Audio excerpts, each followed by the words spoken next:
Bienvenue dans ce 12e jour du défi 30 jours pour retrouver une vie professionnelle épanouissante. Donc pendant les prochains jours du défi, nous allons faire plus ample connaissance avec vos saboteurs, mais surtout vous aider à vous en libérer. Alors bien sûr, dans certains cas, en accompagnement, en coaching ou via des techniques de psychologie énergétique comme le FT peut s'avérer nécessaire pour vous libérer de vos plus gros blocages, surtout s'ils sont installés depuis longtemps ou qu'ils ont un impact considérable dans votre vie. Mais nous allons voir aujourd'hui dans cette vidéo comment vous auto-coacher face à ces saboteurs. Et je peux vous assurer que si vous répondez à ces questions et que vous mettez mes conseils en application, vous allez déjà pouvoir observer de grands changements dans votre vie professionnelle. Donc, j'espère que vous avez identifié vos principaux saboteurs dans la dernière vidéo. Et si ce n'est pas le cas, n'hésitez pas à faire l'exercice maintenant et à mettre la vidéo sur pause. Donc pour chaque saboteur que vous avez identifié, j'aimerais que vous preniez un moment d'introspection dans lequel je vais vous guider. Et vous pouvez aussi prendre de quoi noter et bien sûr vous couper de toute source de distraction afin de faire cet exercice dans les meilleures conditions. Donc vous allez pouvoir choisir un saboteur en particulier et refaire l'exercice pour les autres saboteurs par la suite. Donc, par rapport au saboteur que vous avez choisi, comment se manifeste-t-il concrètement dans votre vie aujourd'hui? Donc dans vos tâches, dans votre comportement, dans vos actions, dans vos relations professionnelles. Et prenez 2-3 exemples concrets où vous avez pu identifier ce saboteur à l'œuvre. Par exemple, si vous avez le saboteur, l'imposteur, concrètement, vous allez vous dévaloriser, par exemple, vous allez procrastiner.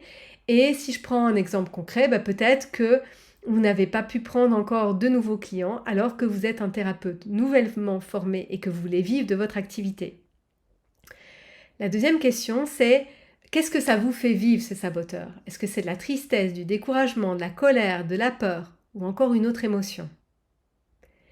Et d'où est-ce que ce saboteur vient? Quand s'est-il installé exactement dans votre histoire? Par exemple, ça peut-être remonter à un moment dans votre enfance où vous étiez face à un professeur qui vous a humilié devant tous les autres enfants. Donc prenez vraiment ce moment-là pour identifier l'origine. Et qu'est-ce que ça vous empêche de faire aujourd'hui? En quoi est-ce que ce saboteur vous bloque? Par exemple, ça pourrait être, il m'empêche de prendre de nouveaux clients.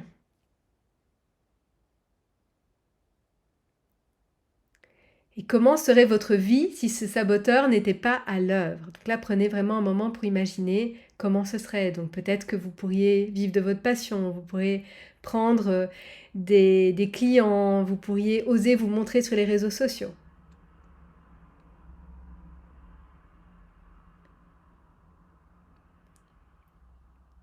Et par rapport à ça, donc de quoi avez-vous besoin aujourd'hui pour justement vous libérer de ces saboteurs? De quelles ressources, de quelle qualité, de quelle action avez-vous besoin aujourd'hui? Donc je vous donne un exemple. Donc si c'est une qualité, ça pourrait être par exemple j'ai besoin de courage. Ok. Et donc là, ce que je vous invite à faire, si c'est une qualité, c'est de repenser à la dernière fois que vous avez vraiment ressenti cette qualité dans votre vie. Donc par exemple, la dernière fois que j'ai ressenti du courage dans ma vie, donc je vous donne un exemple un peu fictif, c'est quand j'ai dû donner cours à mes élèves. Donc j'ai dû faire preuve de courage et donc je ressens ce courage en moi, je donne le cours à mes élèves et ça se passe bien. Donc ressentez vraiment un moment où vous avez ressenti cette qualité et ça vous a permis de réaliser un objectif.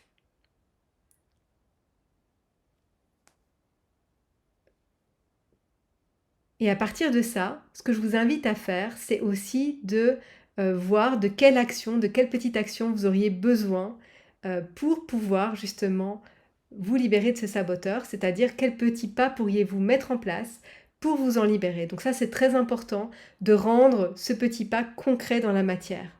Donc ça pourrait être, par exemple, si je parle de prendre les premiers clients, par exemple, la petite action, le petit pas que je pourrais faire, c'est peut-être m'entraîner d'abord avec des amis.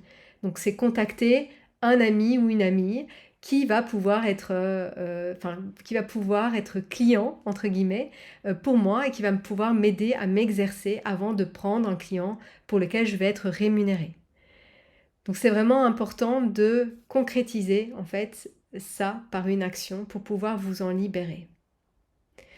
Donc voilà pour cette 12e vidéo. Donc j'espère que ça a pu vous aider par rapport à la libération des saboteurs et je vous souhaite une très belle journée.